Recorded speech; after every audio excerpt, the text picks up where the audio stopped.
Most people think equity in their home's already making them wealthy. But unless you sell, refinance or use it, it's not going to build you any monthly income and it isn't going to help you build anything else. Aidan had around £150,000 in equity sat in his property. So he came to us and we mapped out a plan. We used part of that equity to purchase 2 buy-to-let investment properties, which now generate £500 a month after all costs are deducted. That's £6,000 a year in passive income, but cash flow is only part of this strategy. Using my experience as an architect, we looked at the local plan and found areas of massive regeneration before it hit the public eye. New settlements were being developed nearby, which means new healthcare, infrastructure, schools, and increased housing demand.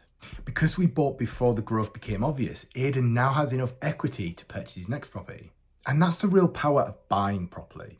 You're not purchasing to get cash flow, you're purchasing to be able to recycle your pot and build a lasting portfolio that can give you more and more cash flow every single year.